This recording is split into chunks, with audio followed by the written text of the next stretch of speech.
여러분 안녕하십니까. 자동차 마케터의 시선의 이순남입니다. 우리나라도 백신을 맞는 비율이 점차 증가하고 있습니다. 저도 그저께 백신을 맞았습니다. 이제 해외여행도 멀지 않은 것 같습니다. 여러분은 어디에 먼저 가고 싶나요? 저는 두바이를 거쳐 요르단이 와디람에서 수많은 별들과 다시 한번 대화를 하고 싶습니다. 여기는 제가 2년 동안 지역 본부장으로 근무했던 두바이에 있는 부르즈 칼리파 빌딩 전경입니다. 최근 기아는 새로운 기아 로고 변경 내용과 전기차 EV6를 알리는 브랜드 광고를 실시하였습니다. 그러나 오늘 내용은 기아 이야기가 아니고요. 토요타가 두바이에서 글로벌 런칭한 랜드 크루저에 대해 이야기해 보려고 합니다. 토요타가 일본이나 미국이 아닌 두바이에서 랜드 크루저를 글로벌 런칭한 이유는 간단합니다. 랜드 크루저의 최대 시장이 중국도 미국도 유럽도 아닌 중동이기 때문입니다. 토요타의 랜드 크루저는 한국에서 팔고 있지 않기 때문에 우리들에게 좀 생소할 수 있습니다. TV로 세계의 비경을 여행하는 프로나 아프리카의 초원, 중동의 사막지역, 아시아의 산악지역을 밀착 취재하는 다큐멘터리나 분쟁지역과 무장지역으로부터 들어오는 뉴스에는 반드시 이 차량의 모습이 보입니다. 두바이 여행 중 사막 체험을 했던 분들은 이 차를 타면서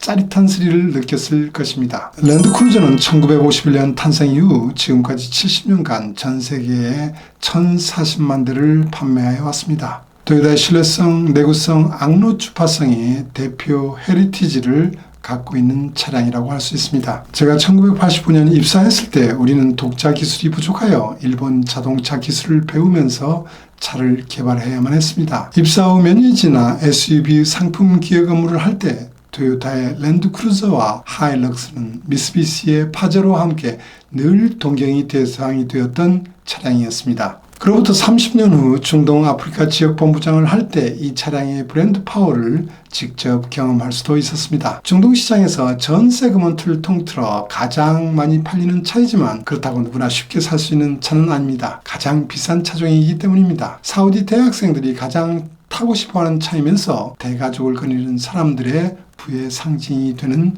차이기도 합니다. 거친 사막의 한가운데서도 가장 멋진 호텔 앞에서도 당당하게 어울리는 이 차는 중동 부자들의 라이프 스타일을 가장 잘 대변해 주는 것처럼 보였습니다. 보통 차들은 길어야 7, 8년 만에 풀몰된 체인지를 하는데 이 차는 14년 만에 단행했습니다. 한국에는 기아의 모하비가 2008년에 발표되었으니 벌써 13년이 되었네요. 그러나 랜드크루저처럼 신모델을 기대하기는 어려운 상황이 되었습니다. 랜드크루저는 그 사이에 여러 번 마이너 변경을 했습니다만 그때마다 헤리티지를 철저하게 개성하여 왔습니다. 이 헤리티지를 지키기 위하여 이 차에는 현재의 트렌드를 벗어난 몇 가지 기술적 특징이 있습니다. 첫 번째는 프레임 타입을 유지하고 있는 것입니다. 경쟁사들은 경량화와 연비, 승차감 등을 고려하여 프레임리스 타입으로 SUV를 개발하고 있음에도 토요타는 프레임 타입을 고수하고 있습니다. 한국은 어떻습니까? 유일하게 기아가 모하비에서 프레임 타입을 유지하고 있습니다. 판매 대수가 차가 몇 번이나 단산하려고 했지만 오프로드 특성을 중시하는 강력한 팬들이 있어 계속 유지하고 있습니다. 두 번째는 글로벌 자동차 업체들이 전동화 전략을 강화하면서 더 이상 내연기관 개발을 하지 않고 있는데 이번에 토요타는 새롭게 가솔린 엔진과 디젤 엔진을 개발했다는 점입니다. 이렇게 할 수 있었던 것은 앞에서 설명했던 것처럼 중동 시장이 이 차량이 최대 시장이기 때문입니다. 중동 시장에도 하이브리드 차와 전기차가 보급되고 있습니다만 지형적인 특성상 내연기관이 더 많다고 판단한 것입니다. 이런 점을 포함하여 신모델 특징을 알아보겠습니다. 14년 만에 발표된 신차도 풀모델 체인지라기보다는 페이스리프트 정도로 보일 정도입니다. 이 정도로 한국에서 변경했다면 K5가 과거에 겪었던 것처럼 이게 뭐야 라고 하면서 아무도 사지 않을 수도 있을 것입니다. 시대의 흐름에 맞춰 램프와 그릴 등의 변화를 주었지만 터프함과 강인함은 더 강화되었고 리어뷰 미러 장착 위치 변경 등의 세련미가 더해졌다고 보입니다. 내장에서 수평적 기저의 대시보드는 계속 유지되고 있습니다만 직감적으로 조작이 가능한 스위치류를 기능별로 배치하였고 형상과 색 등 조작성을 고려한 디자인으로 하여 쾌적성을 추구하고 있습니다. 랜드크루저는 3열 8인승을 운영하고 있다는 점에서 기아의 테러라이드, 현대차의 팰리세이드와 비교할 수 있습니다만 포지션은 한 단계 위에 있습니다. 당연히 재원 측면에서도 한 단계 위에 있습니다. 특히 높은 전고는 아랍 문화를 충분히 반영한 설정이라고 생각됩니다. 대가족이 이용하는 경우도 많았지만 시대가 변하여 최근에는 필리핀, 이집트 등의 나라에서 온 운전자, 보모가 동승하는 경우도 많은 편입니다. V6 엔진 기준으로 기아의 텔루라이드와 가격을 비교하면 70% 이상 비쌉니다. 랜드크루저는 토요타의 중동 라인업 내에서 가장 비싼 가격 포지션임에도 불구하고 판매 대수면에서 압도적인 1위를 하고 있습니다. 닛산은 페트롤을 앞세워 그동안 랜드크루저의 야성을 무너뜨리려고 여러 차례 시도했습니다만 번번이 실패했습니다. 이러한 우위를 지키면서 14년 만에 신모델을 개발했으니 그동안 토요타는 돈을 얼마나 벌었겠습니까? 엔진 전개에서도 랜드크루저는 V6 4.0과 V8 4.6, 5.7 세 가지 엔진을 전개해 왔습니다.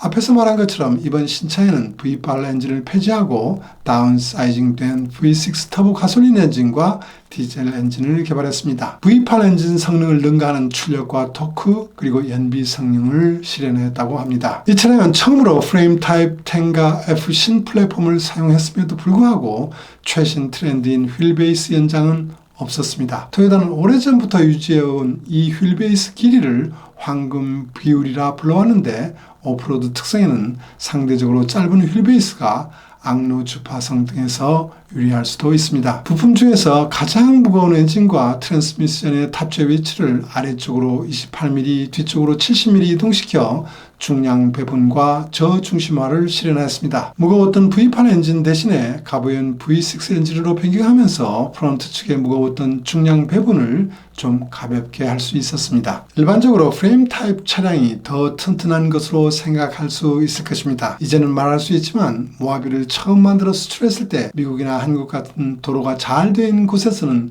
문제가 전혀 없었습니다. 그러나 가장 거친 환경인 중국이 내몽고 지역과 중동에서 프레임에 크랙이 발생했던 일이 있습니다. 프레임 관련 기술은 중량을 가볍게 하면서 강성을 대폭 올리는 것이 핵심인데 이 강성을 보완하는데 많은 애를 먹었던 기억이 있습니다. 랜드크루저는 생산 현장의 장인 기술과 최신 기술이 융합된 세계 최초의 용접 기술을 활용하여 바디의 용접 개수를 줄일 수 있었습니다.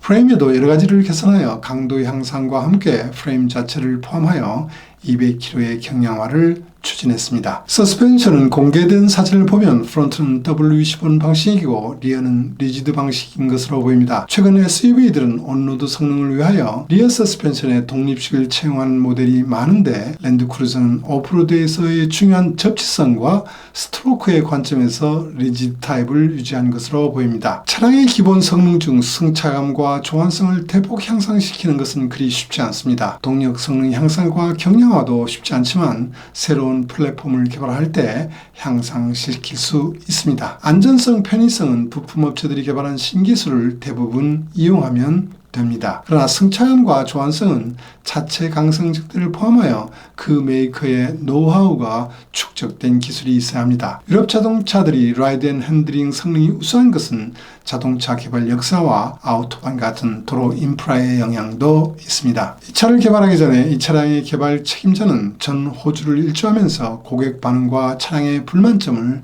다시 점검했습니다. 그가 얻은 것은 오프로드에서의 성능은 우수하나 온로드에서 장시간 운전할 때 피곤하다는 것이었습니다. 그는 이 문제를 해결하고자 피곤하지 않은 차는 운전하기 쉬운 차라고 정의를 내리고 철저하게 개선했다고 합니다. 그 중에 하나가 오프로드 성능을 희생시키지 않으면서 대응한 것이 세계 처음으로 개발한 EKDSS입니다. 스테빌라이저의 효과를 노면 상황에 대응하여 변화시키는 기능을 추가한 것입니다. 또한 타이어가 스트로크 방향으로 완벽하게 얼라인되지 못하여 안전성이 미흡한 부분이 있었는데 이번에는 리어 서스펜션 지오메트리를 변경하여 개선했다고 합니다. 주행 노면을 판정하여 자동으로 모드를 선택하는 기능도 악로 주파성을 높여주는 기능이라고 할 수 있습니다. 디스플레이에 카메라로 촬영한 자차의 부감 영상과 구배 또는 단차를 리얼타임이 정보로 표시해주는 모니터가 탑재되어 있습니다. 시대를 역행하는 기술로도 럭셔리 이미지를 창출하고 최고의 오프로드의 성능과